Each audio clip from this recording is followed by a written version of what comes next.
Hey, you guys, this is Tired Goth, and you are tuned into the Academia Gothica official podcast. This is the much awaited season 11, episode 3. Sorry for the flub with the last episode. It was actually episode 2, that last one that was recorded, and this is episode 3.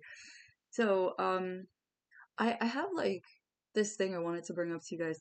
So, you know how I've been mentioning that I've kind of been learning Windows? Like, I've used Windows for the earlier part of my life. I was way more familiar with the Linux structure for file sets and everything of that nature.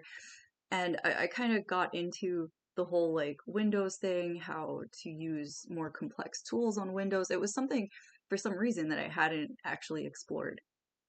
And it was probably because during the time of, I guess, like the era of my life where I would have been using those tools or taking interest in them around that age, I was using Linux primarily. It was new plus Linux flavors, those types of kernels, those mods for the hard drive. So I would consider the Linux operating system in general like, kind of like a modification because even though it is an operating system, it's fully functional and whatever, it is non-standard. It's open source. It defies a lot of the laws and rules of proprietary works and business models that can be run off of them. And, it kind of just, it goes against the grain a bit. And only recently, within the last, like, I'd say 10 years, have people really come to adopt it as like a standard thing, which is great. It's been great for the development of the software and so on and so forth. But anyway, the Windows exploration that I've been getting into has been how to use more complex pen testing tools or scanning tools to identify like locations and sources of information within a Windows parameter. And I discovered like it's actually arguably less it's less complex to use it on a Windows machine, but it is also like it has its drawbacks. Like there was a thing I noticed about um using Rust scan, for example, versus using Nmap on Windows. Now, Rust scan is a Python based scanner. It's a port scanner that is based off of the Nmap infrastructure. So it borrows from those libraries. And for those of you who have no idea what I'm talking about, let me just like bring you in. I know there are some new listeners. There are some listeners who have been here for a while. All of you are welcome, and I'm so grateful to have you here. I'm grateful for your likes, your shares, your subscribes, your attention to my work. Let me just like bring it home for you. Um, Basically, when Nmap was developed, it was a port scanner and a multi-use tool to sort of identify information that was sourced at an IP host address or an IP address for short. Um, so you had like, the ability to scan for ports, scan for certain information, scan for SYN and ACK information, all that stuff. All of it led back to basically in short terms and in simple terms, how the internet was moving your requests to go to websites, to open apps, to do certain things back and forth. So if you had what's called a query, that query would be sent as like, you typing in a web address to go to or doing a Google search or opening an application to send a text message or something like that.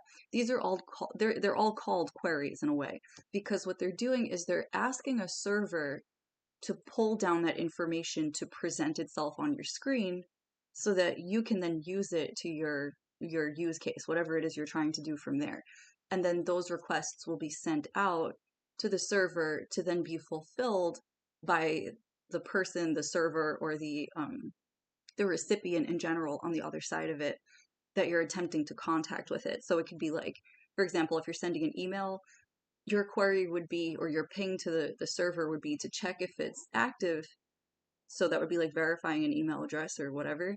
And then, you'd send an email out or a text message, and the request query would go to the server like, is this person available to receive messages at their inbox? Yes, they are. Okay, so send it. And then it gets sent, and then it gets replied to based on that. That's basically the gist of how this works. That's how this goes. Um, Granted, it has different specifiers. It has different things that make it more or less complicated. It has different things that flavors it a certain way. But this is essentially like the most basic way that this information can be broken down.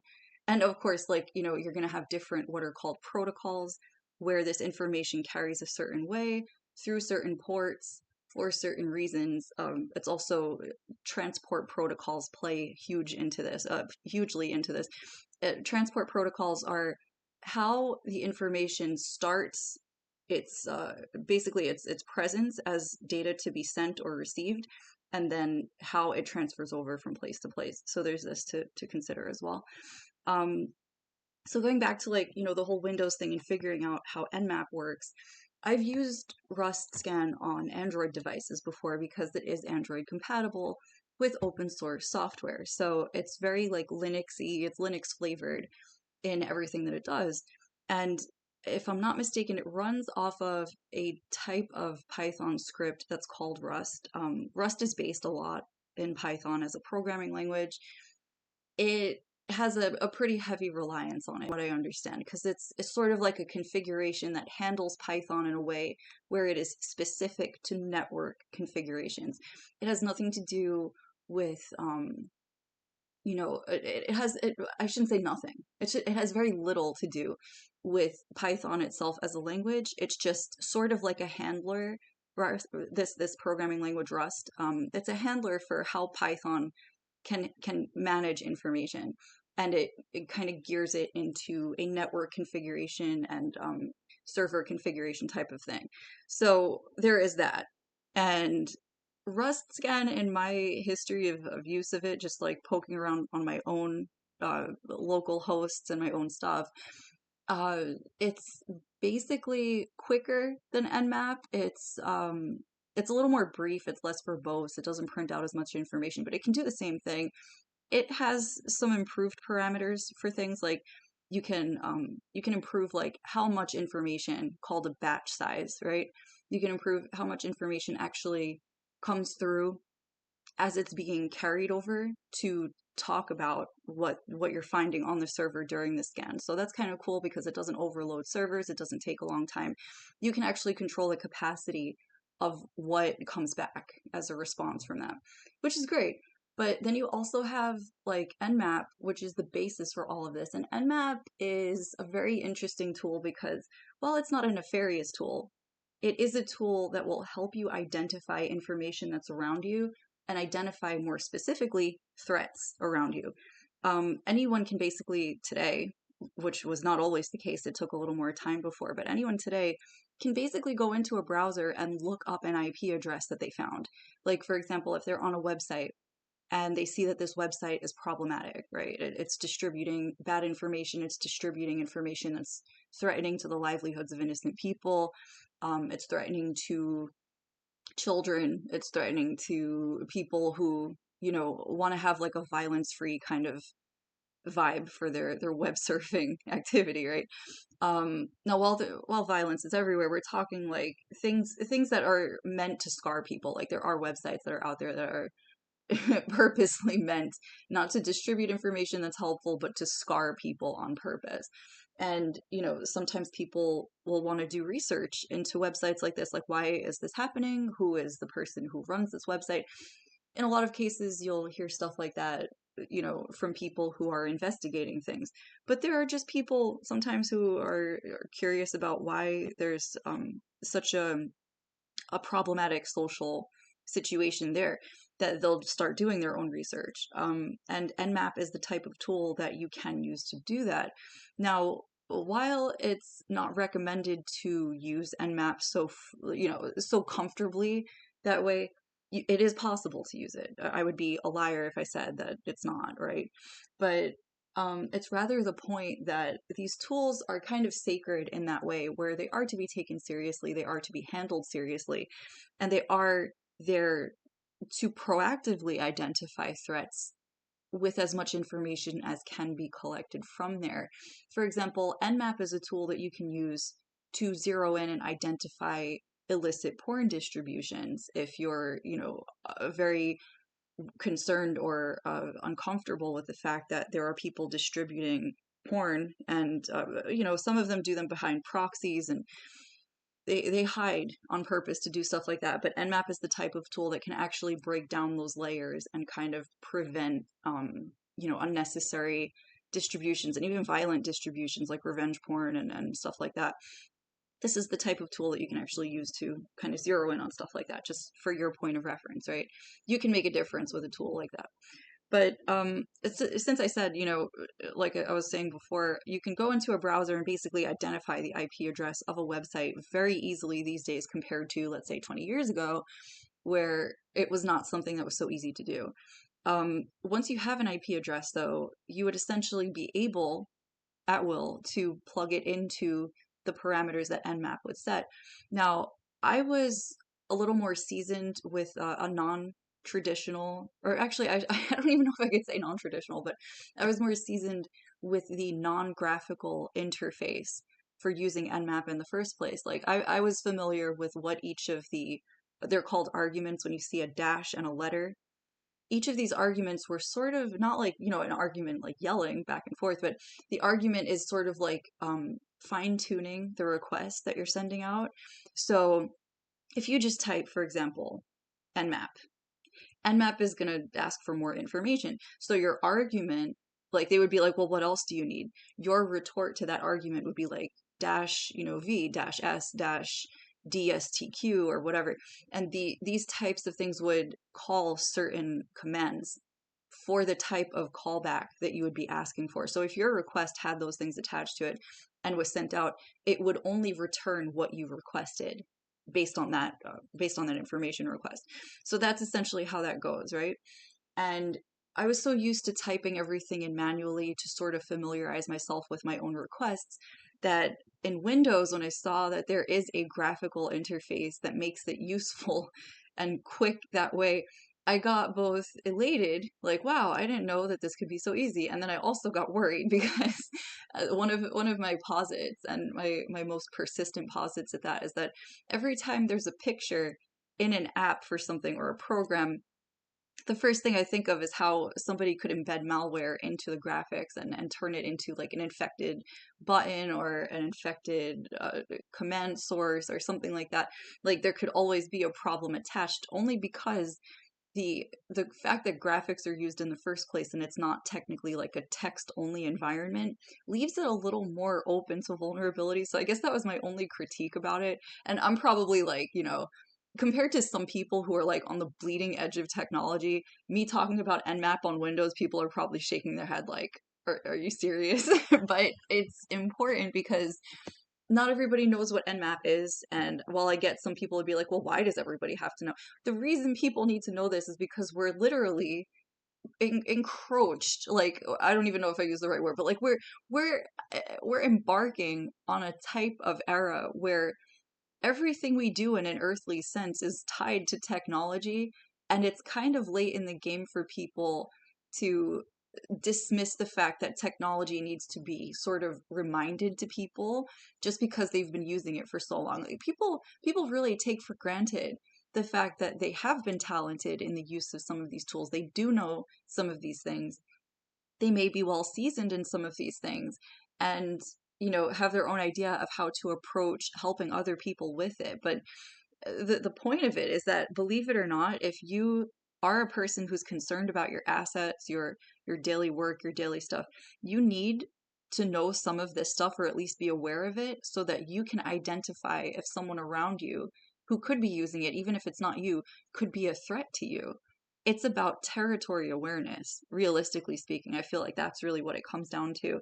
And sometimes you have people who are helpful in these territories, and sometimes you have people who are just gonna like really take you for everything that you have based on that. Like I'm a person who has personally experienced, my resources being completely disintegrated and denigrated because people didn't see the value in what I could provide the public, right?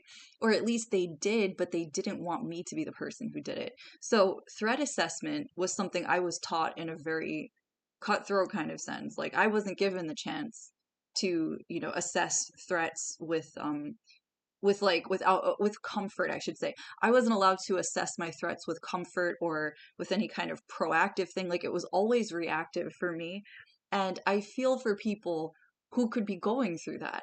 And the way that I present now is so different to how I was when I basically feel like I got jumped into information security and technology because I was going up against actual threats without armor on. I didn't know what I was up against, right? Now, while that's me, that could have been anyone at any point in time. There are always going to be situations where someone is going to try to catch you off guard if they're desperate enough to try you that way.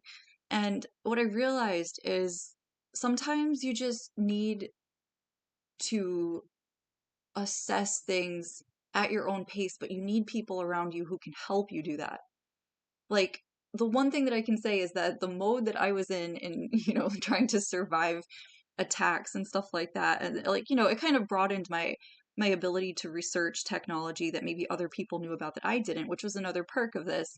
And it's kind of what brought me to talk about Windows and Nmap today, specific to the Windows operating systems that are running it now. But in any case, besides this, it's also about like the meaning behind it. It's about the significance of learning things at your own pace. Because while people could help you, while people could like put you up on certain things and try to keep you as sharp as they are, you have to make sure that the information that you're getting is good, but also that who you're dealing with isn't going out of their way to create vulnerability for you, because that is another thing you have to worry about. No one is ever going to tell you every single thing that they know, right? So that's to be anticipated. But there are some people who will tell you more than others, and there are some people who will tell you less than others. The reason being is that, they have their own reasons for the way that they move and the way that they do things, right? And at the end of the day, what you require as a person is protection from what could be infringing on you. I don't know why I keep saying encroaching, but it's just like, if you understand that you as a person, you as a vessel, you as who you are, you as a person who's in touch with your spirit is an asset to the universe. You are an asset to the universe. Everything about you is. You're going to understand why people would try to get over on you that way, and why they would try, especially with tools that you're not familiar with, to get past you in a way where you feel like you can't catch up with it. And this is what we're trying to avoid here. Like I said, we can go, talk about how Nmap has been around for like 25 years at this point, and how it's technically an old technology. And in technology, I don't know if everyone knows this, but software and hardware tend to refurbish or get introduced as this brand new thing every 5 years. Like every 5 years, the person who spent like $16,000 on hardware for a whole setup ends up needing to replace about 2 to 6 thousand of that, just because people within the next couple of years come out with different hardware that everyone's talking about. And it's one of those things where if you really try to keep up with the trends and you don't think for yourself, you can get lost in a lot of unnecessary purchases, unnecessary exploration of things. You can get a lot of information from it, but it's about what the information ends up doing for you long term. Like, not everything is a valid investment, right?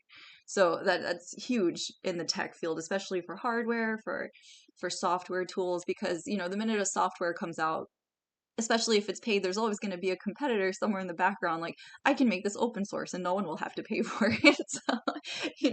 So, it's something just to pay attention to as a qualifier for your own energy. Like, sitting back and observing is probably your best asset and your form and function to follow until you get your bearings with some stuff, because you can learn a lot just by watching people do things as they've done them for a long time, and then see what the comparison for your own behavior would be.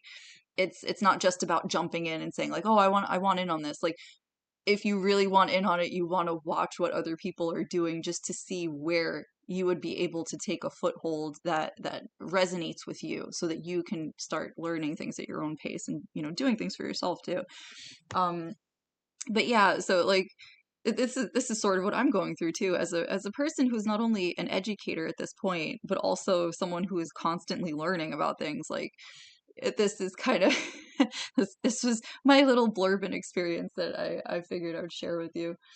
So, I mean, if you can relate, definitely like post a comment, leave a note on my Patreon. Like, give me feedback. I like feedback. I welcome feedback. I definitely I try to be as open to good feedback as permitted and as possible. I mean, obviously, I have if you followed, the podcast for a while, you would know I've had some like weirdos and stalkers and people giving me informal feedback that they expected me to pick up on, which I wasn't too happy about, honestly, frankly. Like if we're talking about that, like no, that was not cool. But if you're a follower and a fan, like yes, I would love to hear from you. I want to know what you think. I want to know how you relate to this work. So leave a comment, in the box below, on YouTube. Leave a thing on Patreon. If you like any of the content I'm doing, feel free to subscribe. You can subscribe to YouTube for free to support me. And I'm trying to get to a goal of 17,000 followers. So definitely share my videos and let people know I'm around. The more the merrier there. And, the more the merrier on Patreon too. If you feel like subscribing, feel free. I leave a lot of my content unlocked just because I feel like information wants to be free and, I still need to get paid and all, but I leave it up to charitable people. If you're interested in supporting me, your subscriptions for as little as $3 a month actually go a long way. They're a super support for me and they're stable support too. So, I'm super grateful for everyone who has ever contributed or helped me or, just like made me feel like I was validated and worth that effort. It means a lot to me. So, I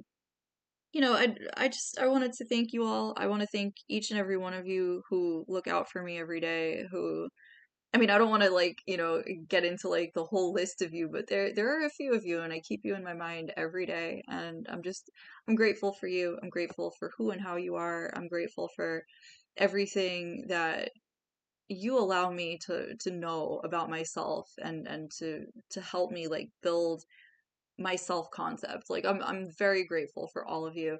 And I'm grateful that you like me for who I am. So I guess without further ado, this is gonna wrap up the podcast. I didn't really have like a huge show. I kind of wanted to like vibe with you guys, let you know what I was up to. I know some of you like that. Some of you are like, well, what have you been up to? Yeah, this this is what I've been up to. I've been fucking around with N math, right? So I would, right? So in any case, this has been Tired Goth. Thank you for tuning in to the Academia Gothica official podcast. This is season 11, episode 3. Super grateful to have you here. God bless you all.